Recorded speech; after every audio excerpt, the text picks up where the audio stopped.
So, good afternoon, Jean-Paul. Good afternoon. I'm glad that you are here and you took your time and to give us here this interview.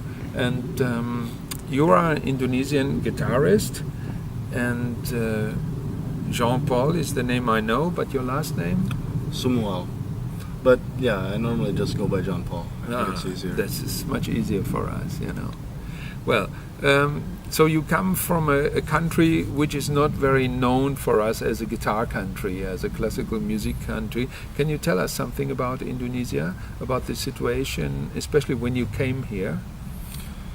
Right, so when I first came here around 4 years ago to study. To the best of my knowledge, I was the only Indonesian classical guitarist studying in Europe. And since then, to the best of my knowledge now, there's been an increase. I think there's at least 5 or 6 of us now studying abroad, including myself, mostly in Europe, and I think one of us is in the U.S. Okay. So that's a good improvement, I guess. So I understand that you are giving master classes in Indonesia. Yes. Every year, probably, or... Yes, I try to return regularly whenever I can. Normally it's at least once or twice a year, and I try to share the knowledge that I've gained from my teachers here with the other guitarists in Indonesia. Right. Yeah. So, by the way, you want to drink some wine? Sure, yes please. I mean, we are in Europe, not in Indonesia.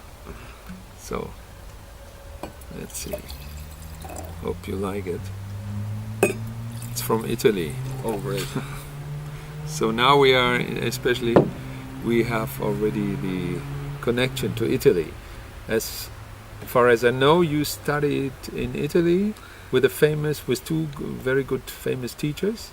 Yes, I study at Conservatorio Domenico Cimarosa in Avellino. Okay. With Lucio Matarazzo and Maestro Aniello Desiderio. Ah, the great Aniello. Yes. Also a good friend of mine, and we worked together so many times. Let's first have a drink. And cheers. Cheers. Mm. Italian wine. Italian wine from Montalcino. Really nice, eh? Anyway, so can you also tell us something about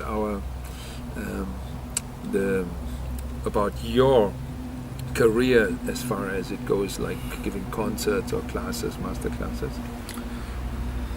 Yeah, well, I suppose I started to study in Koblenz. I studied at the Koblenz International Guitar Academy with Aniello Desiderio, and I started in 2010, and since 2011 I started holding an annual concert in Jakarta.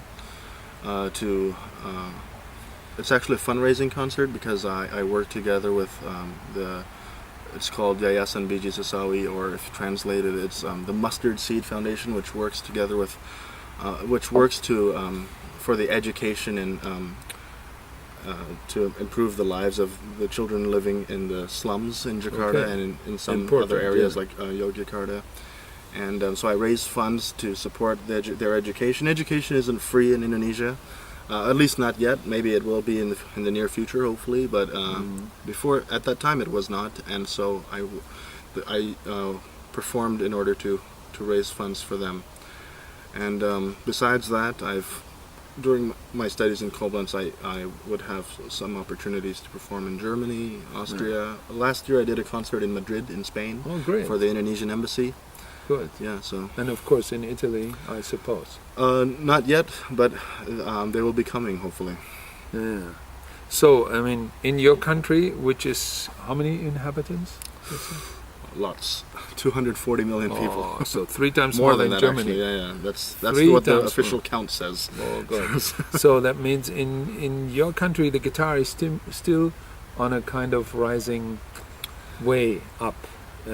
And you have not so many opportunities in the moment, but the interest must be great. Yes, I mean, for the guitar. If the question is where it's at now, okay, it's still relatively a new thing. Most people don't even know a classical guitar or even classical music.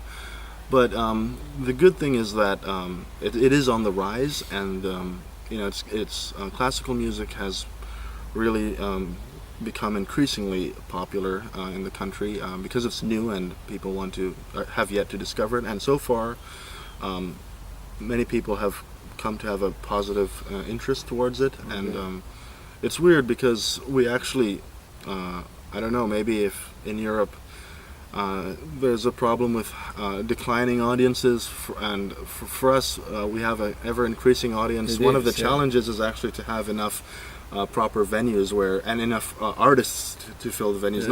We have enough audience, we just don't have enough local artists and local, for example, but it's very far from us to go there.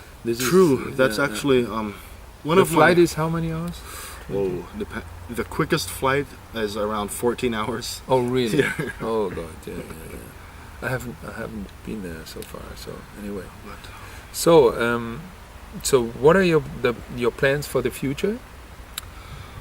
Well, one of my plans that I hope to be able to start materializing, maybe even as soon as next year, is besides myself, I want to continue to establish sort of a performing career. I mean, okay, there's Europe, but I want to be able to establish a sort of concert scene there, not just a regular one, but to continue to broaden it.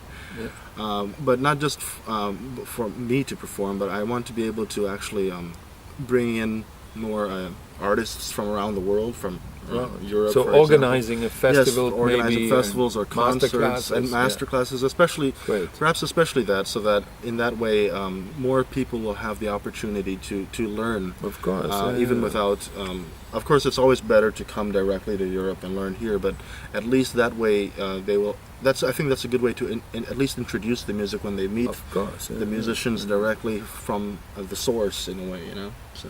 So that means you're not only a pioneer, you will be the Pope of the Indonesian Pope John guitar music. You know.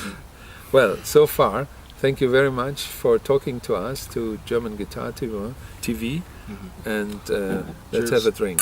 Cheers.